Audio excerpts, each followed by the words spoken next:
Acabou, meus amigos. A segunda temporada de Pacificador chegou ao fim no 8º e último episódio, que acabou de sair, e eu tô impressionado, porque, sinceramente, eu achei um bom episódio que entregou muitas das coisas que eu tava reclamando que estavam faltando anteriormente, e ainda assim foi um final muito ruim. E calma. Antes de você me xingar nos comentários, fechar esse vídeo e nunca mais voltar, seja muito bem-vindo ao canal Gabriel Ávila. Eu queria trocar essa ideia com vocês até pra fechar essa série que a gente fez juntos aqui, semana após semana, comentando a segunda temporada do Pacificador. Essa série que eu tinha muita expectativa, porque eu adorei a primeira temporada, mas que agora eu sinto que eu quebrei um pouco a cara, porque...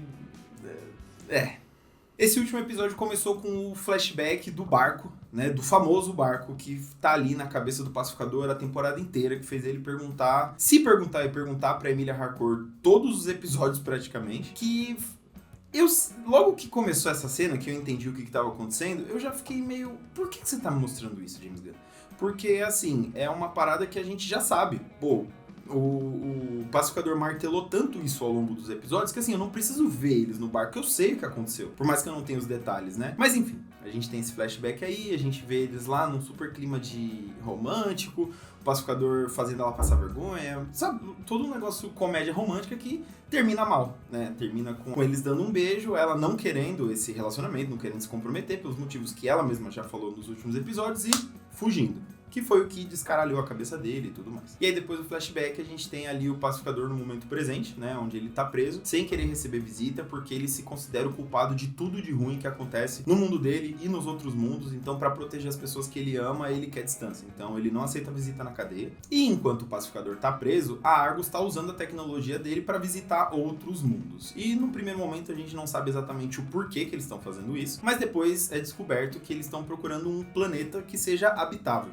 que tenha condições muito parecidas com a da Terra, que seja possível respirar, comer, beber e tudo mais. O motivo pra isso eles também não sabem, né? A Harcourt ela até chuta, tipo, deve ser pra ajudar a população, sei lá o quê. E o Economus, né, já deixa uma piscadinha de tipo, o governo não faz nada pra ajudar o povo e tal. E aí a gente descobre depois que realmente não. Eles querem procurar esse planeta supostamente habitável, ou habitável o suficiente, pra simplesmente jogarem vilões lá, né, meta-humanos, nesse outro planeta pra simplesmente tirar eles da Terra, pra não correr o risco deles fugirem.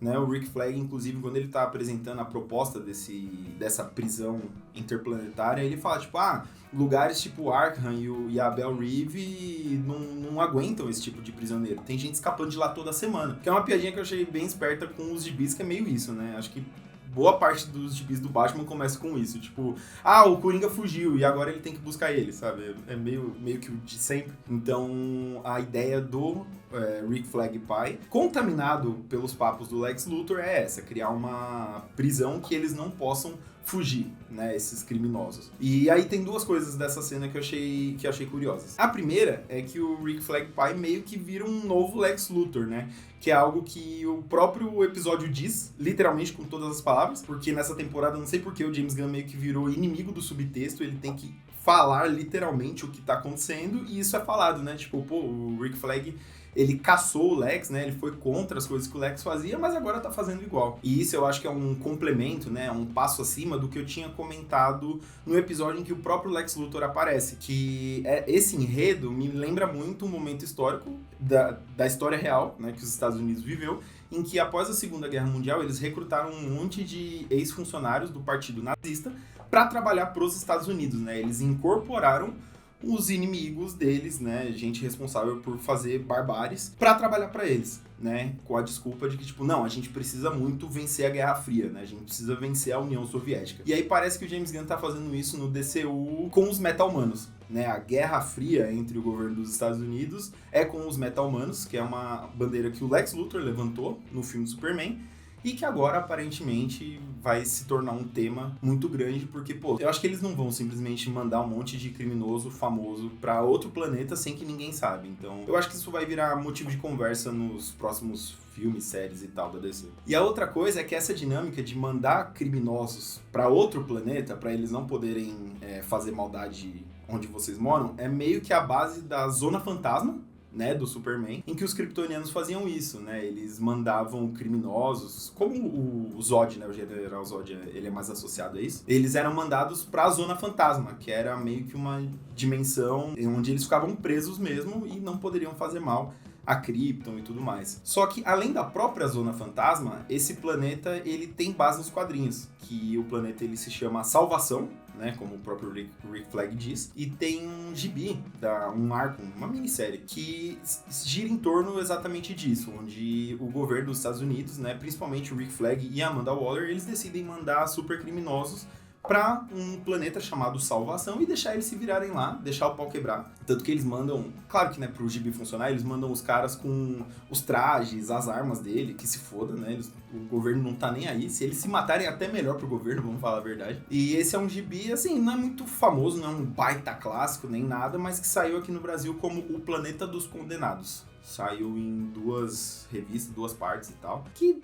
sinceramente, não é lá grandes coisas, mas que é claramente a inspiração do que vem a seguir. E tem uma coisa curiosa aí, porque enquanto os vilões estão lá, nesse planeta, claro, eles se dividem em gangues, um ataca o outro, eles são inimigos e tudo mais, mas enquanto tudo isso tá rolando, o Desage, que faz parte de Apokolips, que é o planeta do Darkseid, decide que é uma boa ideia mandar os parademônios dele lá pra lutar contra esses vilões, né, pra ganhar experiência, dominar e tudo mais. Então, talvez lá no futuro, o primeiro contato desse universo DC com Darkseid, Apokolips e tudo mais, venha desse planeta, desse Salvação. Até porque, assim, se a ideia é encher aquele planeta de vilões, de super vilões, eles têm que prender muita gente, porque como é um universo que tá no começo, muitos dos vilões que vão para lá ainda nem foram apresentados. Porque, por exemplo, a história, ela conta com a galeria de vilões do Flash, Coringa, Solomon Grundy, o próprio Lex Luthor. Então eu acho que ainda vai demorar um tempo até esse planeta Salvação ser mostrado de novo e virar uma história, sabe? O que é um grande problema pro pacificador, mas a gente já vai chegar lá. E aí quando é revelado que salvação não vai ser algo pra ajudar o planeta, mas sim uma punição pra quem é maligno e tudo mais, a Sasha Bordeaux fica enojada porque ela tá vendo ali um monte de gente morrer, enquanto o Rick Flag tá ali sendo seduzido pelo grupinho do Lex Luthor, né, que até então eram pessoas ruins, e ela decide que não quer participar disso e procura a Emilia Harcourt. E aí elas começam a conversar, falar, tem que fazer alguma coisa e tal, e aí a gente tem o primeiro fruto da ida deles à Terra 2, porque, como a gente falou no último episódio, o pai do pacificador meio que jogou na cara deles, tipo, se você faz tudo pelo seu mundo, se você combate injustiças, parabéns, mas eu fiz o que eu pude e tal. E aí eu acho que é com base nesse sentimento que a Emilia Harcourt decide fazer alguma coisa, porque de primeira ela não queria, né? Ela fica, o que a gente pode fazer? A gente vai lutar contra Argos, né? Pô, não tem muito, eles são sistema, eles vão esmagar a gente, eles vão vai te deixar sem emprego, e aí você vai fazer o quê? E aí elas meio que decidem ir atrás da Adebayo, e aí juntas elas conversam, montam um plano que vai desembocar na criação do Checkmate, que é outra organização de espionagem do universo DC, que eu não sei exatamente como que começou, mas se eu não me engano era parte ali do ecossistema Argos, Esquadrão Suicida e tudo mais, chefiado pela Amanda Waller, mas que no cinema e TV, streaming e tal, eu acho que aí vai ter um gostinho mais de Argos do bem, sabe? Tipo, já que a Argos se corrompeu, tá com esses papos meio esquisitos do Lex Luthor, vamos responder, vamos contra-atacar, tá ligado? Então, me parece que vai ser meio por aí. Tanto que eles juntam todo mundo, né? Amigos e inimigos. Então, a gente tem lá a equipe do Pacificador, junto com o Langston Fleury, o Mestre Judoka, a própria Sasha Bordeaux. Então, acho que vai ser meio que a forma deles fazer algo pelo bem, sabe? Se levantar contra as injustiças, né? Que eu acho que é uma mensagem muito maneira de que, tipo, você sozinho não consegue derrubar um sistema, você sozinho não consegue mudar o mundo, mas se você se juntar com outras pessoas, com recursos, com talento, dá pra fazer. E eu acho legal que eles fizeram isso com o dinheiro sujo do Vigilante, né? Que ele não queria usar pra nada, porque é dinheiro sujo, vai te amaldiçoar e não sei o quê. E primeiro a Adebayo convence ele a usar esse dinheiro na chantagem emocional, né? Tipo, se você fosse amigo do pacificador mesmo, você ia usar esse dinheiro pra pagar a fiança dele e deixar o cara livre. E aí depois eles usam. E eu acho muito doido que, nesse momento, a Adebayo aproveita pra novamente, né, colocar em palavras a moral dessa história, vamos dizer assim. Adrian, take something bad and make something good out of it.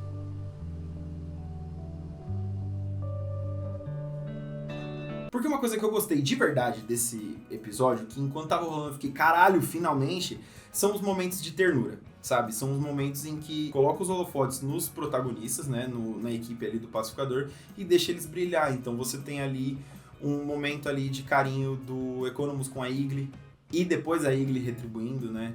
Você tem a Adebayo resolvendo a questão com a namorada dela, que, pô, é um negócio bem... É triste, mas também é meio caloroso, de tipo, pô, eu não vou te obrigar a viver a minha vida, assim como eu não quero ser obrigado a viver a sua vida. A gente se ama, mas não vai dar, sabe? Porque eu tenho um propósito, eu tenho algo maior a ser feito, que é uma decisão muito difícil, assim, mas que, pô, faz todo sentido, sabe? Você sente que tem amor, mas que, como ela mesma disse, não vai ser o bastante. E do próprio pacificador com a Harcourt, né? Pra isso, em parte, acho que é pra isso que serviu o flashback do barco e principalmente depois. Não só entre eles, né? Porque entre eles a gente tem finalmente ela admitindo que gostou dele, que o momento do barco significou tudo pra ela e tudo mais, que aí ele fica feliz, faz a dancinha e tudo mais. Mas principalmente no momento onde eles se reúnem o grupo todo, onde ele fica tipo, mano, o que vocês estão fazendo aqui? Eu não quero ver ninguém, sabe? Eu vou causar a morte de vocês. Meio que ele externa o que ele tá sentindo. E aí rola um momento onde o grupo se declara pra ele, fala tipo, não, caralho, você não estragou as nossas vidas, você melhorou as nossas vidas de alguma forma e tudo mais, que é um momento muito bonito e que pra mim confirmou uma ideia que eu tive ao longo da temporada, né, que eu tava pescando da jornada do pacificador, que pra mim tudo que a gente viu na segunda temporada foi uma metáfora pra depressão e provavelmente suicídio. E aí é um assunto sério, meio cabuloso e tal, mas ao longo de toda a temporada, se você perceber, eles codificam, né, eles usam símbolos muito ligados a realmente tirar a própria vida pro pacificador, né, no sentido dele se sentir desprezado, dele sentir que ele não tem mais salvação, que ele não tem redenção. Pô, quando ele vai pro outro mundo, ele deixa uma carta, sabe? E aí esse momento pra mim funcionou como um fechamento positivo pra isso, onde ele teve a chance de ouvir das pessoas ao redor dele de que não é isso, que a culpa das coisas ruins que estavam acontecendo não era dele, onde ele pôde botar pra fora esses sentimentos, essa frustração e tudo mais e receber de volta carinho. E, pô, eu achei isso muito bonito pra série, sabe? Eu achei um negócio muito maduro pra uma série que começou falando de palavrão e mostrando ação sanguinolenta, sabe? Eu fiquei, pô, foi um fechamento bacana pra essa jornada do pacificador, apesar dela ter sido construída de um jeito meio esquisito, né? Mas antes de voltar pra parte analítica, eu só queria dizer que se você estiver passando por um momento onde você acha que sua vida não vale a pena, que você só tá atrapalhando as pessoas ao seu redor, que ninguém te ama, não é isso. Saiba que não é assim. E, por favor, procure ajuda, sabe? Tem o CVV, tem psicólogos, etc., que vão poder te encaminhar, poder te ajudar a te tirar desse buraco de um jeito que na ficção e de uma forma muito simples foi feito com o pacificador aí nesse último episódio. Mas voltando pro episódio, pra parte analítica da coisa, o que me deixa chateado em relação a esse último episódio, que pra mim marca como foi um final ruim, é que isso foi mal construído, sabe? Ao longo dos episódios eu vi muita gente elogiando como a série tava se aprofundando no pacificador, né? Como ele tava crescendo como personagem. E honestamente eu não vi isso. E assim, é um personagem que eu gosto muito, sabe? A primeira temporada me fez gostar de verdade desse personagem, dos amigos dele e tudo mais, então eu tava com essa expectativa de ver ele crescendo ainda mais, né? Tanto que o primeiro episódio me marcou muito positivamente por isso, por mostrar que o Felizes para Sempre da primeira temporada não era garantia de felicidade nem nada. Só que o jeito que isso foi construído ao longo da temporada não me pareceu muito real. Parece que eles deram pouca atenção pra isso, sabe? Parece que eles pegaram esse abismo interno do personagem e deram migalhas pra gente, sabe?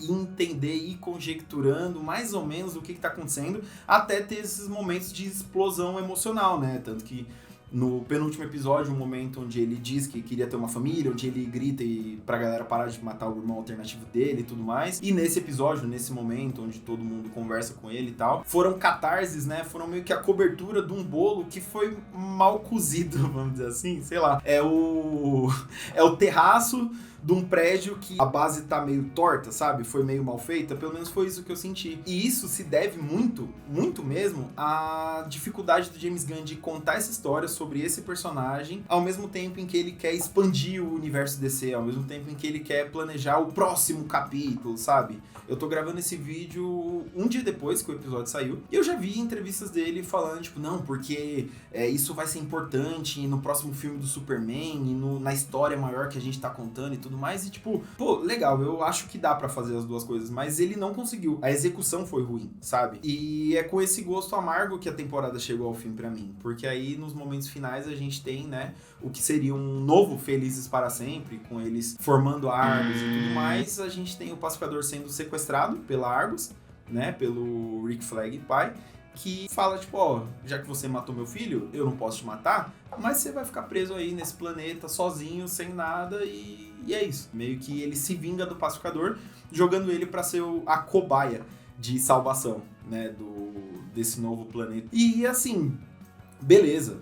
Você tem que planejar, deixar um gancho pro futuro, principalmente porque o Pacificador claramente é um personagem que o James Gunn gosta muito e ele pretende usar ele muito por aí, mas me pareceu muito que parte desse episódio, é um episódio de quase 1 hora, boa parte dele me parece que foi gasto meio que nessa, sabe, de planejar futuro, de prometer o que vem aí, e isso é pouco, meio desnecessário, sabe? Eu, particularmente, tô indo pra uma série do Pacificador, não pra saber o que ele vai preparar pro universo DC e tudo mais, mas porque eu gosto desse cara, porque eu gosto dos amigos dele, sabe? Tá até redundante isso, mas é porque é uma coisa que, se vocês voltarem em recaps anteriores, eu reclamei em todos os episódios, que o Vigilante tava meio jogado, que a Debaio tava meio jogada, porque parece que eles estavam tão ocupados pensando no futuro que eles esqueceram que o presente estava acontecendo. E eu acho que é importante eu dizer isso porque eu vi muita gente brava porque esse último episódio não teve uma grande cena de ação, porque esse último episódio não teve uma participação especial, e isso não me interessa, sabe? Se fosse só jogado lá, ia virar perfumaria, sabe? Ia virar uma distração. Se pá, ainda ia piorar esse sentimento. Ia ficar com um gosto tipo, tá, não me deram o que eu queria e ainda tentaram me comprar com esse tchauzinho do Superman.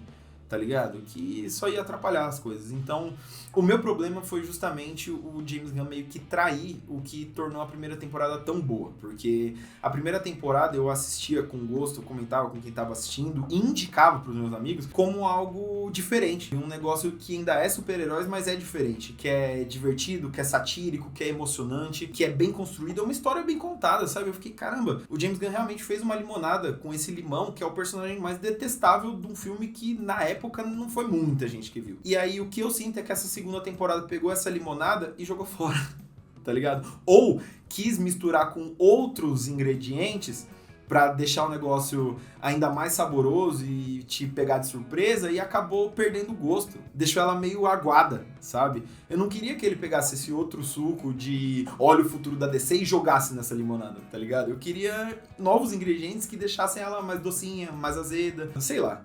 Não sei por que eu entrei nessa metáfora de comida, pra falar a verdade, mas eu acho que o ponto é meio esse, de que parece que o peso de ser o novo chefe da DC e ter que fazer com que todos os projetos prometam algo pro futuro, deixe os fãs empolgados, meio que pesou demais pro James Gunn. E apesar do John Cena ter braços enormes, nem ele conseguiu carregar esse peso que o James Gunn colocou nas costas dele, tadinho. Então, chegamos ao fim dessa série de recaps da segunda temporada do Pacificador. Eu gostaria muito, muito, muito de agradecer todo mundo que apareceu aí, vídeo a vídeo. A gente teve uma constância de visualizações, de gente comentando, então gostaria muito de agradecer de verdade a todo mundo que apareceu até aqui. Espero que vocês tenham curtido essa jornada, apesar de eu estar meio amargo na maior parte do tempo. Mas enfim, a gente termina uma jornada e já começa outra, porque a cultura pop continua e tem muita coisa, muito filme, muita série, muito gibi pra gente conversar, e eu tô com planos aí, tô vendo formas de fazer o canal ser mais produtivo, né, de eu trazer mais coisas pra vocês, porque, sendo bem sincero, tocar esse canal como algo de uma pessoa só, onde eu escrevo, gravo, edito, publico, divulgo, tá sendo meio difícil, então tô vendo formas aí de, ao contrário de James Gunn, de tirar um pouco de peso das minhas costas pra eu conseguir trazer mais coisas, falar mais do que eu gosto. Abrindo um pequeno desabafo, eu percebi que o canal tá muito focado em super-herói, que é algo que eu gosto muito, mas que não é só o que eu gosto, não é só o que eu gostaria de falar. Então eu pretendo diversificar, sem abandonar os super-heróis, é lógico, mas eu pretendo diversificar o canal, trazer mais coisas. Então eu faço convite para que você venha comigo nessa nova etapa, né? Então pedir novamente para você se inscrever no canal, curtir o vídeo, deixar aí nos comentários, para eu saber que você chegou até aqui no finzinho desse vídeo, que é o fim de uma cobertura, pra gente ir pra próxima ainda mais fortes. Fechou? Até a próxima.